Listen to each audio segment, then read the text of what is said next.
Hey guys, Jeff here with Ghost Knight Gaming, and we are introducing another free-to-play game, and this time another PlayStation exclusive Qurare Magic Library. So Qurare Magic Library is kind of an interesting mix of a couple things. It's primarily a card collecting, card battling game. I got a couple other ones that'll be coming later on my my list of videos here to do for you guys that you may want to check out. So yeah, basically the premise behind it is you are playing one of three interesting librarians that are in charge of protecting some very magical books and codexes and all this fun stuff. So the game consists of, you know, the obvious thing, collecting cards to build up your particular deck that you play with. So we'll take a look at the edits here. And as you can see, there are various cards. Now, the thing that they've done with this game that makes it a little bit different and kind of interesting, and I'll kind of get into that in a sec, is the fact that the game is actually very loosely basing itself off of fiction and literature and, you know, history. So a lot of the characters, or the cards and the characters that you interact with, are their very artistic liberty taken representations of a lot of historical and fictional characters. So here we have Mephisto, Temujin, Odette of Swan Lake, if I recall correctly, the Memphis Belle, Caligula, the king. You know, and you know, kind of go through and try to find some other stuff. So Loki, the goddess Venus, the Banshee, and so on and so forth. So there's a lot of interesting characters that have had a certain character design changing to them. Alexander, Leonidas, Saladin, perhaps Jack the Ripper. So Dorian Gray, so, and I could go on, and I don't even have all the cards collected at this point. So, and of course, you know, with a lot of these similar games to like this along the free-to-play card games, is you can build up these cards, you can extract them, and you can do a lot of different things with them.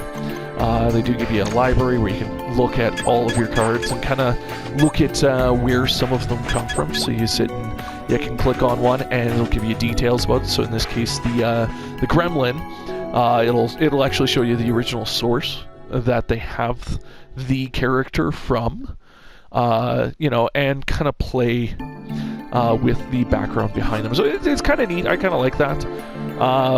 Obviously, if you're into a bit of fan servicey anime, you're going to see that here too. So now let's take a look at the actual game in and of itself. So it mixes a couple of things, and you'll see what I mean shortly here as I head into one of the matches. So there's a fair amount to it. There's a lot of story chapters, and I kind of slowly worked my way through. Plus, they have these sub-stories that, as far as I know, they're still releasing new ones for that. So I only have some of them. You can unlock them, and you progress based on your level as to which ones you can encounter. So I'm gonna go play in the War of Kings just because I actually like working on this one. So you play through, and you got your own deck, and then you can actually get fellows, and these fellows each have a deck of their own, and they aid you in combat. There's three basic essentially class types of cards as to what they do. So you've got defensive, healing, and offensive. So I'm going to put these three in my party. Then we're going to head into one of the story levels. While it loads. So there actually is a whole bunch of story going on. So this one is the War of Kings. So you see Caligula, Gilgamesh, or their interpretation of Gilgamesh, Alexander, King Sarasu, and Saladin. They've got a couple other characters going about. So there's some story involved, and it's kind of amusing. Some of it seems a little, sometimes a little harebrained, and kind of crazy, especially when you start getting the librarians involved. They're a little crazy, but it's a fun kind of crazy that you can enjoy playing. So I'm going to skip straight to this. So first phase of each level is this little kind of runner bit where you can collect stuff. So each little item does something. So the treasure chests allow you to earn fragments that you can use. Oh, and don't crash into that stuff because you take damage. But they give you fragments to be able to get additional cards. The little purple books are experience. The blue shards give you Frenzy, which can be used for a little extra mode in there. Health for healing, so the little plus is kind of obvious there. You earn coins to buy more cards and access chapters and things like that. The little shamrocks that you saw there, they're only in the sub-stories. They're only available in the sub-stories to collect, but they're another currency that you can use to purchase stuff. So you get to the end of the little runner bit, and you actually get to the encounter with the opposing deck. So you play that, and you have both passive and active abilities. The passive obviously is passive. They're always active as long as the conditions are met. And you can play your cards kind of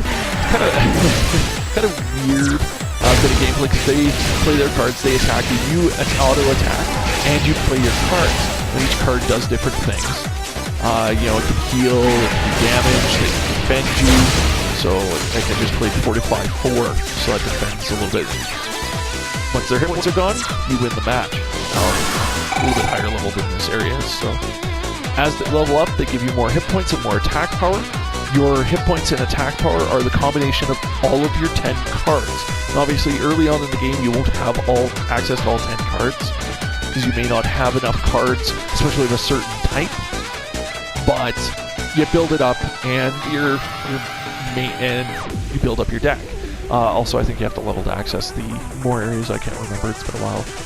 But your fellows level as well. They've got a preset card team. So you can't really do much to control that, other than the rarer the fellow's card is, the more complete card deck they have. So in the case of these guys, these S-class guys will all have 10 cards, whereas the B-class, I think, is only got 8. So, you know, getting the higher level cards, yeah, it does have its use. And at the end of each match, you get a new card of various rarities depending on the level that you're finishing, and you earn gold and other rewards at the end. Experience to level up, the whole 9 yards, so experience, gold, and those shamrocks, plus the shards you earn, or the fragments you earn. And you see Mew is one of the librarians, as is Delphine, and I wonder if they're going to show Sella. There we go. So those are the 3 librarians you can play as. Both in the main campaign and in this, you kind of get to choose in the sub-stories what you play with those guys, so it's kind of neat. Okay, I'm going to skip this and head over here, and I'm going to go into the fragments. So fragments are something you earn in the levels if you get the treasure chests. Obviously, if you don't get them, you don't get any fragments, but hey, that's okay. So if you head on over to your inventory, however, this will show you your potions, your codex packs that you can open up to unlock stuff, but you also get these fragments. Now, you need X amount of fragments depending on the rarity, so at super rare, you need 80. At super rare plus, you need 100. I don't know if there's any rarities above super rare plus. I don't think so. But yeah, so you collect these shards. I don't think I have anybody with maximum shards yet, because it is a bit grindy. You know, it's a free-to-play game. Obviously, you can pay real money to get the blue gem currency there. You do earn that. They do have a daily thing you can earn it with. Every time you complete a level for the first time, you get some, that kind of stuff. So there's ways to keep earning it, to be able to use it as well. I've used a fair bit. But yeah, so you get all these shards, take all the way through. And there's other stuff you can collect as you go through. So, and yeah, I head on over to the shop here. And yeah, so obviously you can purchase magic gems with it, so, and you can purchase gold with those gems, so on and so forth. Codex packs, so you can either use gold or the gems. Items, gems, or gold. Some stuff, it's gems exclusively. The extra characters you can unlock extra fellows using the gems, the shamrocks, right? So extra card packs for the sub-stories are available here. You can also purchase additional costumes, you know, because it's a game coming out of Japan, so costume packs, costumes everywhere. Though a note, you cannot purchase those until you actually have access to the particular story they come from. So, for example, if I click on this one, I have to have unlocked the summer vacation sub-story to be able to purchase this. Now that's simple enough to do. I just have to have 990 or 9,900 coins, which, as you can see, I've got more than enough. I just got to go purchase it, and then I can just go purchase that if I choose to. But you've been warned. So there you go. That is a look at Qurare Magic Library. Let me know what you think. Also, it does have a co-op mode, but the co-op mode is pretty much dead, or my NAT settings make it difficult to play. But if you want to play Qurare with me and you're on PlayStation, send me a message. Throw me a comment below and let me know. And I will talk to you guys again next time. Have fun. Keep gaming.